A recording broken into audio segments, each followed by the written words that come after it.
ശ്രീരാമദേവനും സീതാദേവിയും ലക്ഷ്മണനും ആ മരത്തണലിലിരിക്കുകയാണ്. ആ സമയത്ത് ഒരു ഭയങ്കരമായൊരു സത്വം അവരെ നേരെ വന്നു. അപ്പോൾ ഇതിനു മുന്നേ തന്നെ ലക്ഷ്മണനോട് പറഞ്ഞിട്ടുണ്ടല്ലോ, ഇത്രയും വലിയ ക്രൂരമായ മൃഗങ്ങളും രാക്ഷസന്മാരൊക്കെ ഇവിടെ ഉണ്ട് എന്ന് പറഞ്ഞിട്ടുണ്ട്. അതുകൊണ്ട് വേഗം ശ്രദ്ധിച്ചോളോ എന്ന് പറഞ്ഞിട്ട് അങ്ങനെ ആ വരവ് കണ്ടപ്പോൾ തോന്നി, പല്ലാണെങ്കിൽ ഘോരമായ പല്ലുകളും അതുപോലെ വായ കണ്ടു കഴിഞ്ഞാൽ ഭയങ്കര ഒരു ഗുഹ പോലെയാണ്. അങ്ങനെ ആകെ മൃഗങ്ങളും ഘോര മൃഗങ്ങളൊക്കെ ശരീരത്തിലിങ്ങനെ അടയാളങ്ങളൊക്കെ ആയിട്ടാണ് ആ മഹാസത്വത്തിൻ്റെ വരവ്. ആ വരവ് കണ്ടപ്പോൾ തന്നെ പേടി. പക്ഷേ ശ്രീരാമന് വിവരം മനസ്സിലായി. ശ്രീരാമൻ വേഗം തന്നെ അവിടെ ചാടി എഴുന്നേറ്റു. ആ ചാടി എഴുന്നേറ്റ് കഴിഞ്ഞപ്പോൾ ഇവരെന്തെങ്കിലും ഉപദ്രവിക്കാതിരിക്കില്ല എന്നറിയാം. ലക്ഷ്മണനോട് പറഞ്ഞു, നിൽക്ക്, കാര്യങ്ങളൊക്കെ ഞാൻ നോക്കാം എന്ന് പറഞ്ഞു വരുമ്പോഴേക്കും ശരിക്കും ഈ ഘോരസത്വം ശ്രീരാമൻ്റെ ഇവരുടെ അടുത്തേക്ക് വന്നു. അതായത് സീതാദേവിയാണ് നോട്ടം. അപ്പോൾ ചോദിച്ചു, നിങ്ങളിങ്ങനെ ഈ ആൾക്കാർ എന്തിനാണ് വന്ന് നിൽക്കുന്നത്? കഷ്ടം, ഇത്രയും നല്ലൊരു സുന്ദരിയായ ഒരു സീതാദേവിയും കൊണ്ട് എന്തിനാ ഈ കാട്ടിലിങ്ങനെ നടക്കണേ? അതുകൊണ്ട് നിങ്ങൾ ഉടനെ തന്നെ ഓടിപ്പോക്കോളൂ. ഓടിപ്പോകണം എന്നുണ്ടെങ്കിൽ ആ സ്ത്രീരത്നത്തിനെ, അങ്കനാരത്നത്തിനെ അവിടെ നിർത്തിയിട്ട് പൊക്കോളൂ, അതാണ് ഞങ്ങൾക്ക് വേണ്ടതെന്ന് പറഞ്ഞു. അത് അപ്പം തന്നെ ശ്രീരാമന് ദേഷ്യം വന്നു. ശരിക്ക് സീതാദേവിയുടെ അടുത്തേക്ക് ശരിക്കിങ്ങനെ വന്നു. ആ ഘോരസത്വം വന്നതോട് കൂടിയിട്ട് വേഗം ദേഷ്യം വന്ന് ശ്രീരാമൻ എന്ത് ചെയ്തു, വില്ലും അമ്പൊക്കെ എടുത്തുകൊണ്ട് ആദ്യം തന്നെ കരങ്ങൾ അങ്ങോട്ട് അമ്പ ഇത് വീഴ്ത്തി. അപ്പം വീണ്ടും കൈ പോയാലും പ്രശ്നമില്ല എന്ന് വിചാരിച്ചുകൊണ്ട് ആ ഘോരസത്വം വീണ്ടും അതിനെ ശ്രീരാമൻ്റെ അടുത്തേക്ക് വരികയാണ്. ആ വരണ വരവ് കണ്ടപ്പോൾ വീണ്ടും പാദങ്ങൾ അങ്ങോട്ട് അമ്പ ഇത് വീഴ്ത്തി. അത് കഴിഞ്ഞ് വീണ്ടും വരണ കണ്ടപ്പോൾ എന്തുണ്ടായി, ഉടനെ തന്നെ ശിരസ് അമ്പ ഇത് വീഴ്ത്തി. അങ്ങനെ ചോര ആകെ ഭമിച്ച് രക്തപ്രളയമായി അവിടെ ശരിക്കും മരിച്ചു വീണു. ഈ മരിച്ചു വീണ് കഴിഞ്ഞപ്പോൾ ആ വിരാധൻ്റെ ഉള്ളിൽ നിന്നും ഒരു വിദ്യാധരൻ, അതായത് ഒരു ഗന്ധർവൻ തന്നെയായിരുന്നു. ആ ഗന്ധർവന് ശാപം കിട്ടിയിട്ട്, ദുർവാസാവിൽ നിന്ന് ശാപം കിട്ടി. ആ ഗന്ധർവൻ രാക്ഷസനായിട്ട് തീർന്നതാണ്.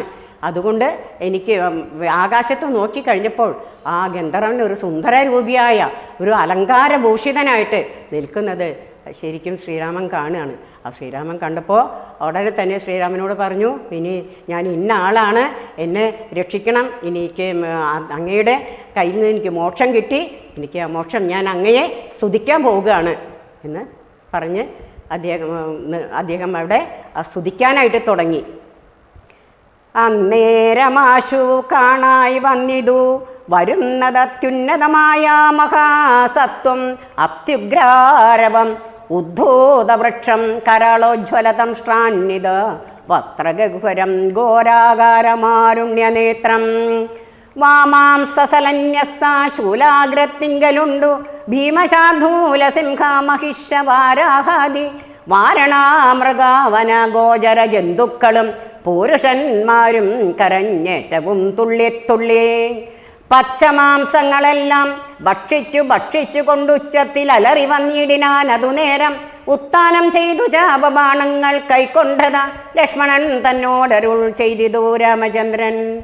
കണ്ടോ, നീ ഭയങ്കരനായൊരു നിശാചരനുണ്ടു നമ്മുടെ നേരെ വരുന്നു. ലഘുതരം സന്നാഹത്തോടു ബാണം തൊടുത്തു നോക്കിക്കൊണ്ടു നിന്നുകൊള്ളുക ചിത്തം ഉറച്ചു കുമാരാ നീ. വല്ലഭേ ബാലേ സീതേ പേടിയായി കേതുമെടോ വല്ല ജാതിയും പരിപാലിച്ചു കൊള്ളുവനല്ലോ എന്നരുൾ ചെയ്തു നിന്നാനേതുമൊന്നിളകാതെ വന്നുടനടുത്തിതു രാക്ഷസപ്രവരനും. നിഷ്ഠുരാതരമവനെട്ടാശ പൊട്ടും വണ്ണം അട്ടഹാസം ചെയ്തിട്ട് ഇടിവെട്ടിയിടും നാദം പോലെ ദൃഷ്ടിയിൽ നിന്നും കനൽ കട്ടകൾ വീഴും വണ്ണം പുഷ്ടകോപേന ലോകം ഞെട്ടുമാറുര ചെയ്താൻ. ദുഷ്ടജന്തുക്കളേറ്റമുള്ള വൻകാട്ടിലിപ്പോൾ നിൽക്കും നിതസ്തഭയം ചാപതൂണീരബാണവൽക്കല ജടകളും ധരിച്ചു മുനിവേഷം. കൈക്കൊണ്ടു മനോഹരിയായൊരു നാരിയോടും ഉൾക്കരുത്തേറുമതി ബാലന്മാരല്ലോ നിങ്ങൾ. കിഞ്ചനാഭയം വിനാഘോരമാം കൊടുങ്കാട്ടിൽ സഞ്ചരിച്ചിടുന്നതുമെന്തൊരു മൂലം ചൊൽവിൻ. രക്ഷോവാണികൾ കേട്ടു തൽക്ഷണം അരുൾ ചെയ്താൻ നിക്ഷാകുകുലനാഥൻ മന്ദഹാസനന്തരം. രാമനെന്നെനിക്കു പേരെന്നുടെ പത്നി ഇവൾ വാമലോചന സീതാദേവി എന്നല്ലോ നാമം.